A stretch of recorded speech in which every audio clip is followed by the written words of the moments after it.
Hey, what's up, guys? It's Peakobutter25 here, and I'm here with another countdown. Today, I've got my top 9 coasters at Six Flags St. Louis, because they only have 9. And this is where my opinions roam wild. I have some weird opinions at times, like my last countdown, where I considered Raging Bull superior to Goliath for multiple reasons. And these are where my opinions go wild. Sometimes with the park battles, I manipulate my own opinion in favor of the more generally accepted, like Skyrush versus Raging Bull. I would have picked Raging Bull if it was just my opinion, but Skyrush, I chose to win that round because Skyrush is generally the more publicly adored coaster. But like I said, this is all in my opinion. This is where my opinions roam wild. This is where I state my things, state my opinions, and you have your opinions, you're entitled to them. I won't discriminate for your opinions unless you discriminate against mine. And I have some controversial decisions in these. Not like way off controversial, like putting River King Mine Train at number 1 or something. I'm not that far off, not that lost in the head. But anyway, we're moving on with the number 9 logical choice, Ninja. This half Vekoma, half Arrow love child is quite rough as you'd expect. It was half constructed by Arrow. I think they got I think the lift hill looks Arrow-esque to me. And I think maybe the first inversion, I don't know. But up to the Sidewinder, I don't think Arrow really does Sidewinders, or not until his later years. I don't know. I think this is half Arrow, half Vekoma. And this thing is just rough. It features a vertical loop, Sidewinder, and a double corkscrew, all of which feel like a ninja is propeller kicking your skull in two. It's rough. It's not fun. It's even, you know when a coaster's rough, when you bang your head and the left turn out the station. And I think this is a coaster themed to Strident Gum or something. Trident Gum. One of these trains look really colorful, and it's like, I think it's a bubblegum sponsor. Not even bubblegum, I think it's just gum. Because not everything's bubblegum. Number 8 is the Boss, and this is number 1 controversial decision. Some people love the Boss, considering it a classic CCI coaster, but honestly, how I feel is that it is rough, the lap bars are completely, unfinished, and this thing is ugly.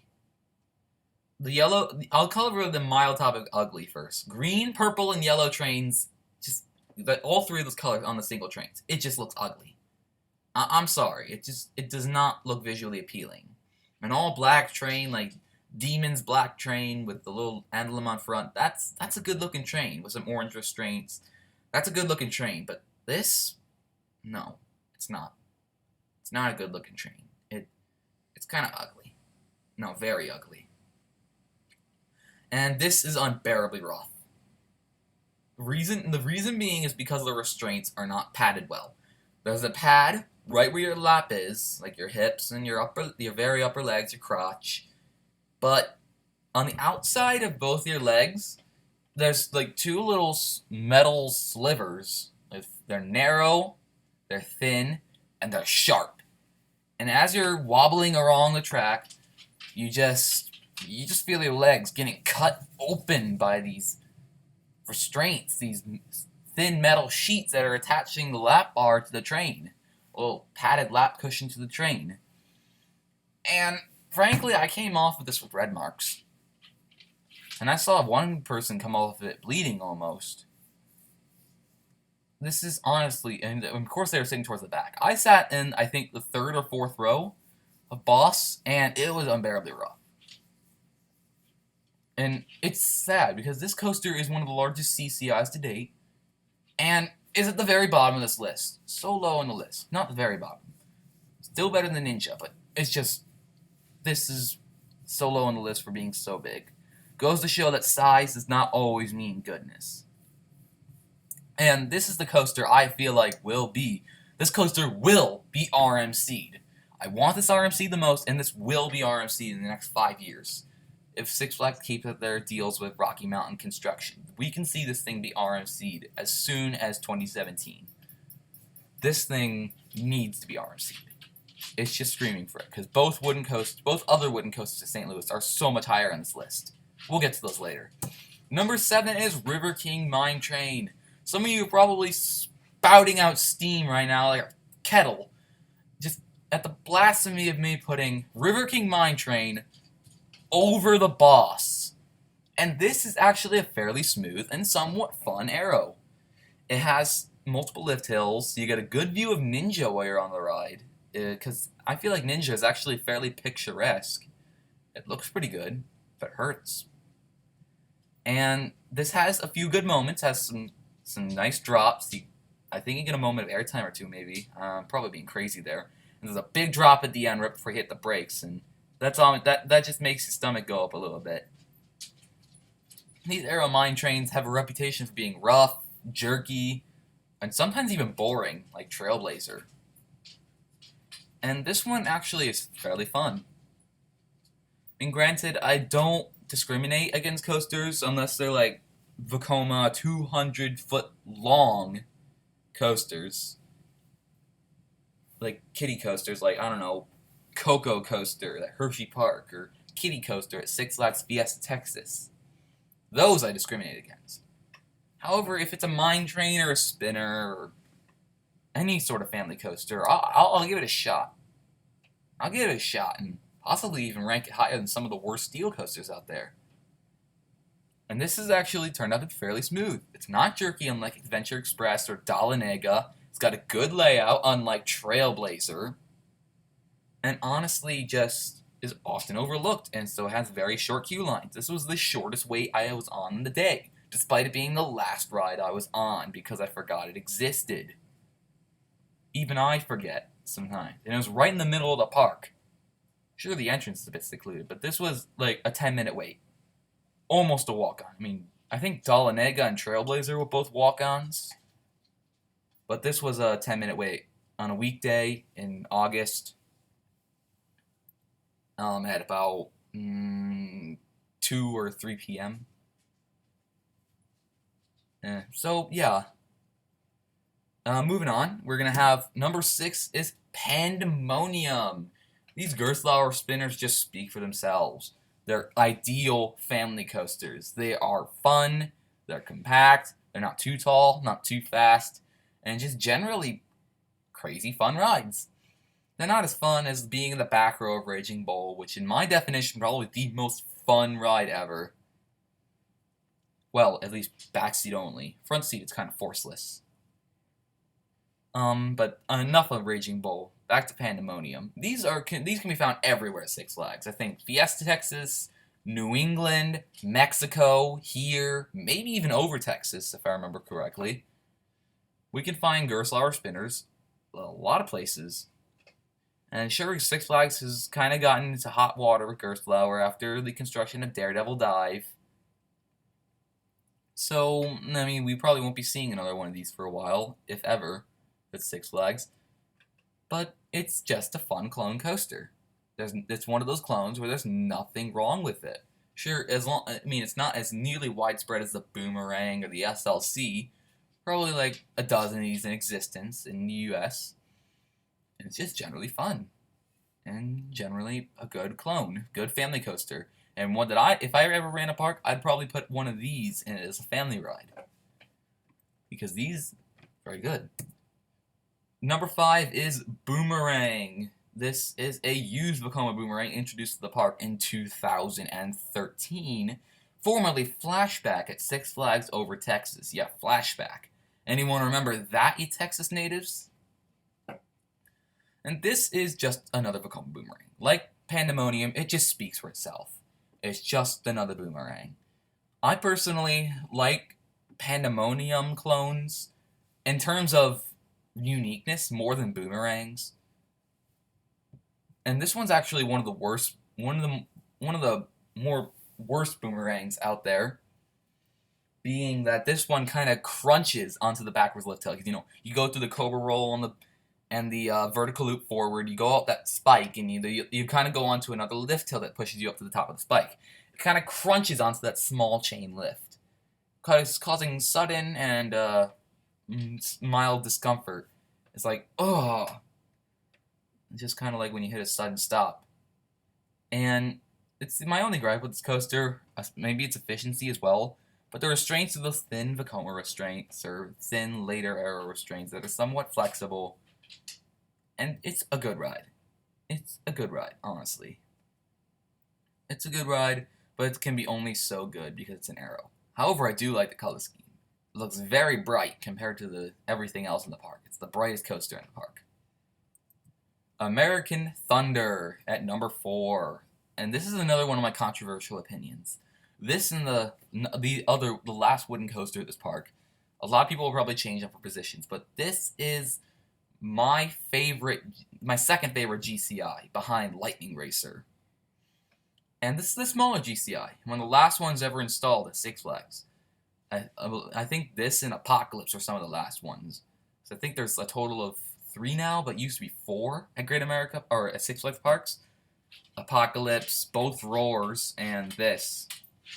And this is probably one of the last ones. And this used to be called the Evel Knievel coaster, Evel Knievel stunt coaster.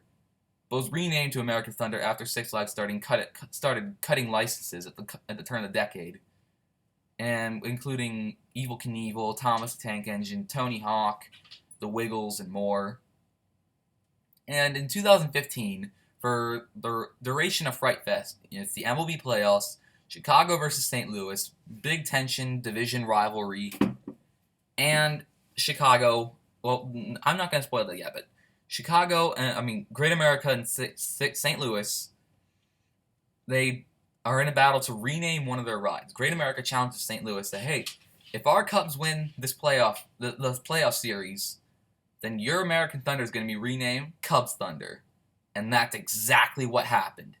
I love seeing little games like this being played by amusement parks. Granted, Great America got a taste of their own medicine when they lost 4-0 to the Mets.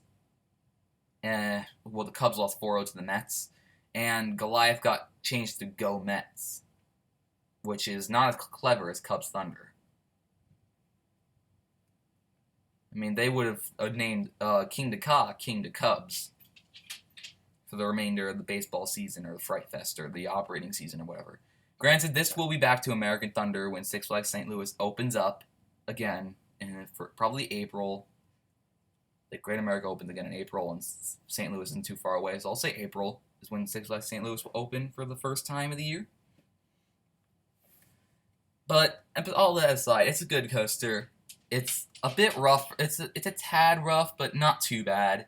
I feel like Lightning Racer is smoother. It does use Millennium Flyer trains, or my younger, more GP-ish brother calls the couch trains. So yeah, cringe on that if you need to.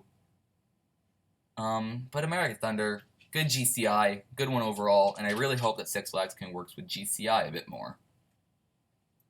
Number 3 is Screaming Eagle, or Screaming Eagle, if you're more technical, but this thing kept auto-correcting the G back onto the end.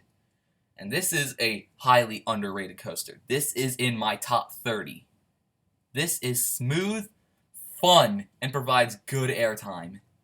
This is one that I could ride over and over again, assuming I've heard from St. Louis natives this coaster is down often.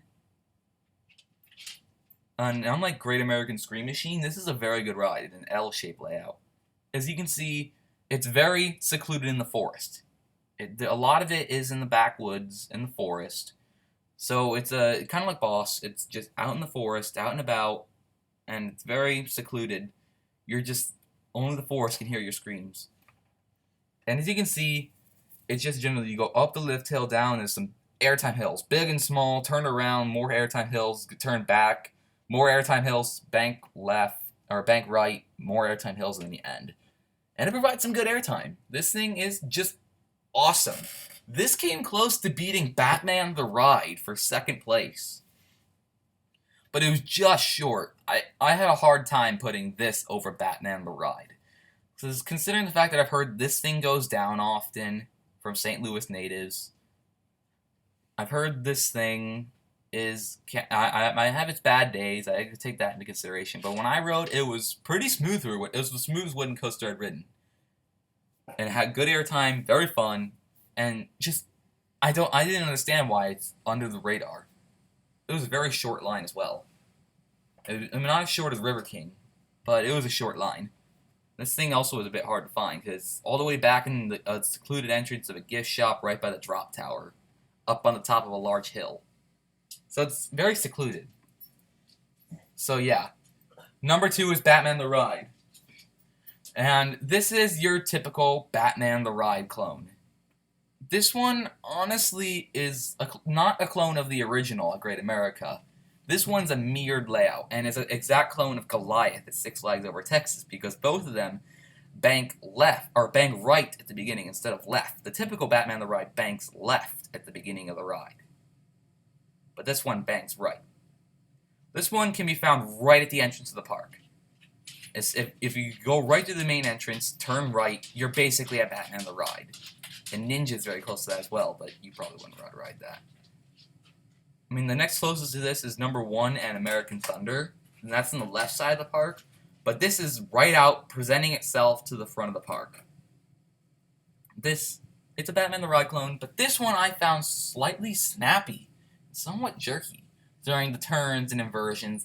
Maybe it's because I'm not used to a mirrored layout Batman, but I just found it a bit jerkier. It's my least favorite Batman the Ride clone. My favorite is either Batman in Great America or Goliath vs. Texas, and this is my least favorite. Over Georgia is in the middle, below Great America. But then again, I had this, in order to get to the, I don't know, why did I choose to sit back row on that? I chose to sit back row on that for some reason. I don't know. But this one, Batman the Ride, it speaks for itself. A lot of coaster heroes are clones or nothing special. And then we get to number 1, Mr. Freeze Reverse Blast. The best coaster is a 40-second Premier Rides linear induction motor coaster. Why? Honestly, why? It's honestly a bit disorienting. It can jerk you around a bit during the inverted top hat. Overall, it's just a very fun. It's a blast. It's not even fun. It's a blast. It's an overall good time. It's 40 seconds of pure adrenaline, awesomeness, and uniqueness. You don't get to see an inverted top hat very often. You don't get to launch backwards out of the station at 70 miles per hour very often. But considering that your best coaster doesn't even compare to other Premier Rides coasters such as Full Throttle, maybe Powder Keg, this one just doesn't compare to those. So, yeah. I honestly have not too much to say. I tend to go on rants about more controversial decisions or more hated coasters. I have typically more to say about coasters that I hate more than coasters that I like because the negativity bias of the human brain. But to avoid psychology, we're going to move on. If you read the text by now, these chumps can all be easily overthrown by number 0, the Iron Boss. Yes, I actually did it. An Iron Boss would be absolutely, positively guaranteed 100% pure, liquid awesomeness. The old boss just scored 8th out of the 9 coasters of the park. Not very good at all.